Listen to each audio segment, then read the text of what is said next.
everyone, and welcome to the Isabella sewing course. I hope that you'll enjoy this thoroughly. There is a lot to get through in this little introduction, so let's get on with it.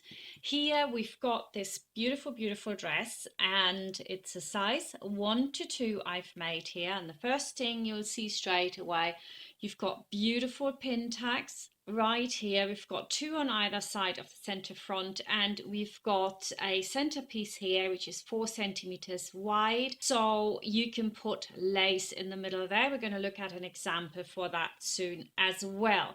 Then we've got a yoke, and the yoke is basically not quite a circle, so it does get to a very wide width, or wide circumference all the way around, meaning that you need a pretty voluminous skirt to make this if you're choosing the option to gather it around the waist. You can also leave it flat. We'll look at that in a minute. But for now, we want to concentrate on what happens when you do it with the gathered yoke. You need a load of fabric. And what I find best is actually, if you can, and if you can get the fabric, to cut along the selvage so you can get that whole maximum length out of in one go. You can of course also cut across the fabric here from selvage to selvage, but then especially for any size up from actually 3 to 4, I would say, you would need 4 panels, because a lot of this gorgeous fabric, as lovely as it is, only comes about 1.20 meters wide. So it's not the 140 that you usually want. If you get an even wider fabric, well, you're fine. But I found that this stuff, this is Michael Miller's collection, it didn't do it.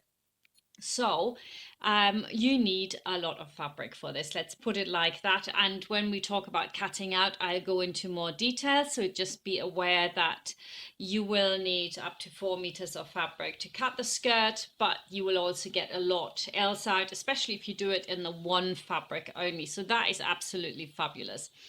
And then on this particular one, we've got the little cap sleeves here, which are beautiful. And this lace here is just, you know, slim lace, so I made it fit to what I wanted.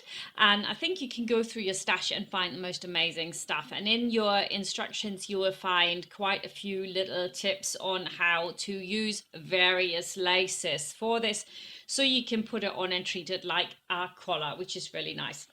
Then the back here, you can see I've put in buttonholes. This is the smallest size, so I didn't put any buttonholes on the lower end here. It really isn't necessary, but that only really works for maybe 1 to 2, 2 to 3, and then you will want to put the buttons on. So I'm going to just have a quick look at another one of my dresses. Now we're going to look at size 8. This is for the lovely Magdalena again, that you can see blended in as well. And here I've of course put the buttons on all the way down. This is very important when you go up in the sizes, otherwise it would stand open. You can use cam snaps, but I do think that putting the buttonholes is quite a good way to do it, because when you do that and you need to adjust it a little bit, you can do that, and then this dress will last for longer than if you don't do it. So yeah, I would put buttonholes in, but of course you can put cam snaps in as well. I didn't do it on any of the dresses I've made. Here we've got the cap sleeves again, and they are gathered at the top. They're fully inserted, and so you get this super clean finish, which I really love. And you can see it here as well. And all of this is again Michael Miller, and this is from the baby collection, which I think is absolutely lovely. It's gauze and it's nice and, you know, soft as a lining. I would never get a satin lining fabric. What you want is really a nice soft cotton. And then on the front of this dress, I put on some buttons just to give it a bit of interest, a little bit of lace on the side, and I did not put on the front trim because I think it looks really nice without it as well, especially if it's a summer dress. So that's really lovely.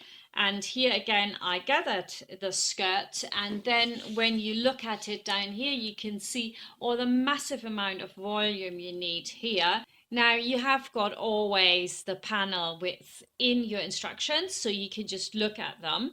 But here, because it was a directional fabric, you can see it by the writing. What I did was I cut 4 panels and I cut the whole entire width. So I had 124 times, which is 4 meters 80 actually, all the way across, and it came out really voluminous. And if that's what you want, then fair enough. And I could have used the required width as well, which would have been a little bit less.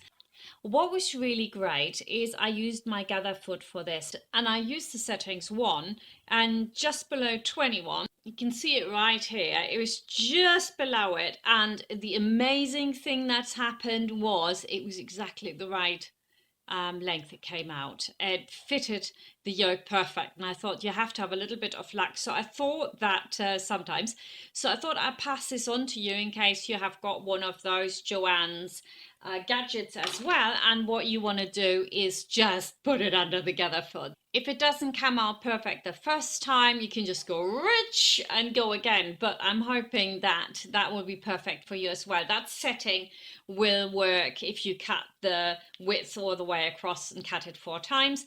Then the other thing, of course, is when you put this together, and we'll talk about this in a bit, that you make sure that your seams are never on the front. So you sew this together, you have all your 4 panels, and then basically you mark and quarter them not on the seams but in the center between the seams, and then you get this beautiful finish. Now I want to show you my Christmas dresses I've made, which are really, really beautiful. This lace I got from the market, and I searched high and low for it because I wanted something red, something Christmassy, because these dresses are for Christmas.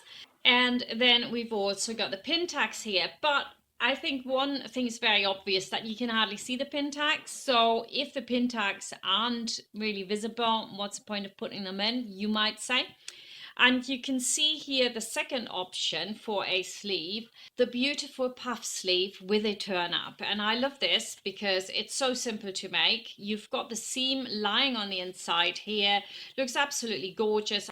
I put a little ribbon flower on it that I found on the market, which matched the color exactly. So these are really, really nice sleeves. And then on the back, I used some really big buttons. I think it's a lovely thing to use those. And I put the buttonholes in here horizontally. And again, we'll talk about all that, of course, in the course. But if you use a really big button and you do a vertical buttonhole, it's not gonna look all that nice. Okay, so I didn't do that. Vertical buttonholes are fine if your button is small-ish, but when you get to a 2 centimeter button, I just couldn't get any other ones. I have actually ordered some, then they came and they were too small, so I ordered them again, but not in time to finish these dresses. So I used really large ones, and here I've just used a red satin. And the other thing I did here was to add some lace to the skirt, which is very, very simple. If you've made my stuff, you know how to do that. It does actually make it all a lot faster if you then just top stitch the hem.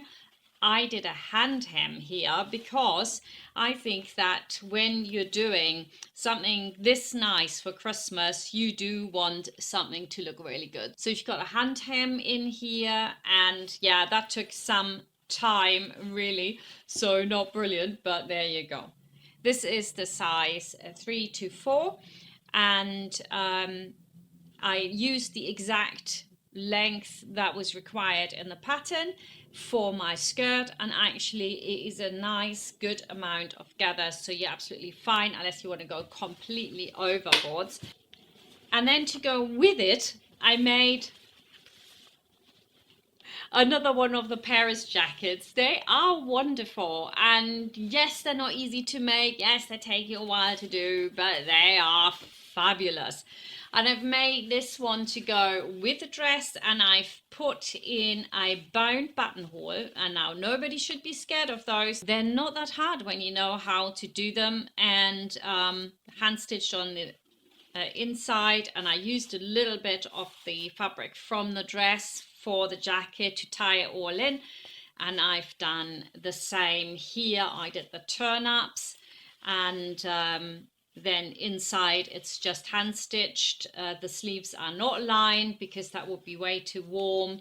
and it's just a beautiful, beautiful little outfit. The next dress I'm going to show you is really like a flower girl dress. I went all out here and I made the collar in the check fabric, but I did it on the cross, and then I've even did a video showing you how to do it right, and as it's very obvious when you look at it, yes, they lie in the right places, but I actually got my lines wrong.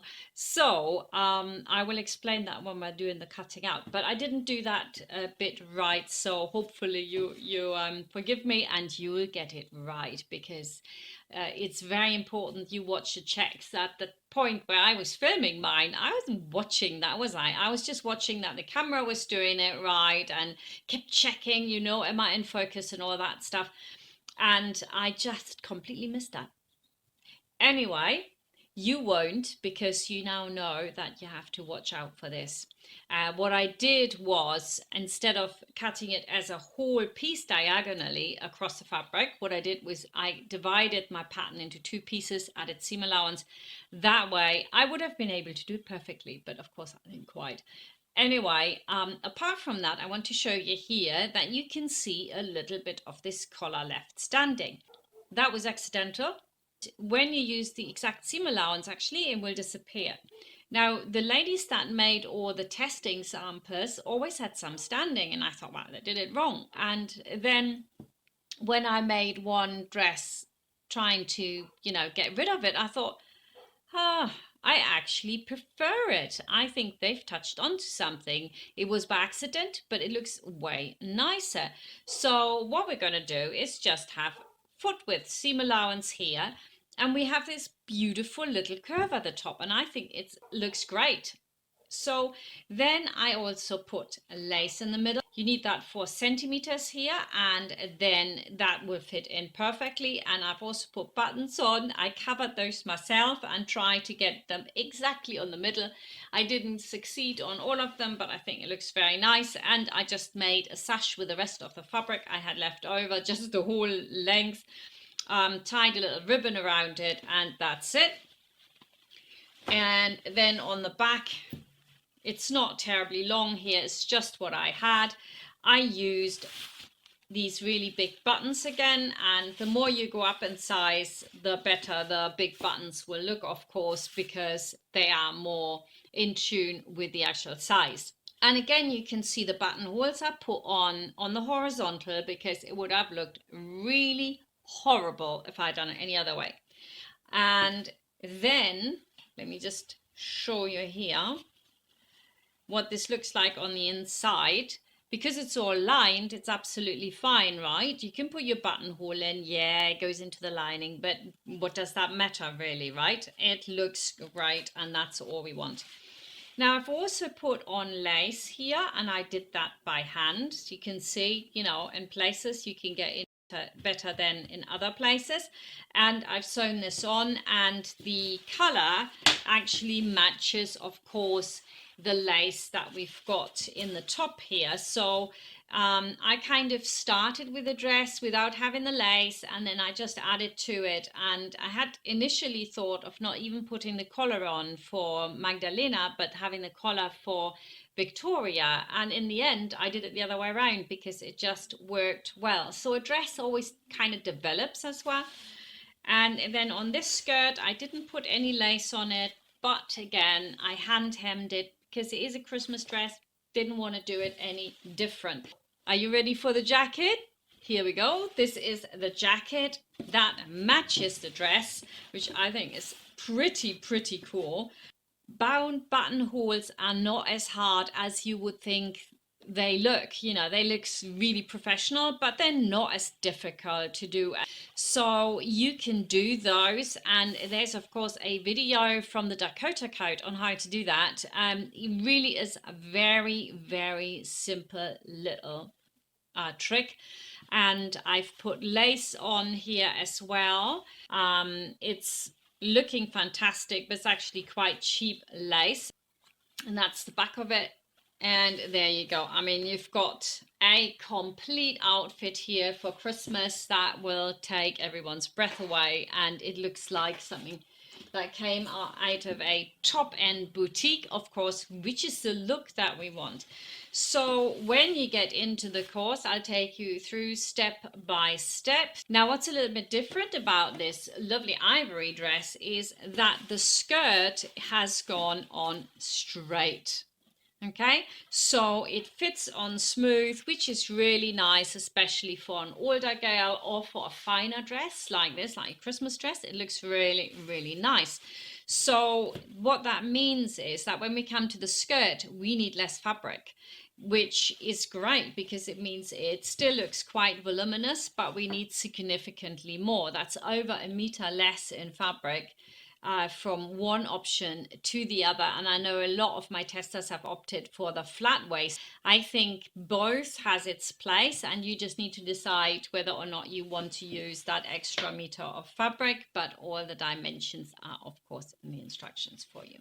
I think this is a great course. I hope you enjoy every minute of it, and I can't wait to see all your lovely Isabels. So let's get started.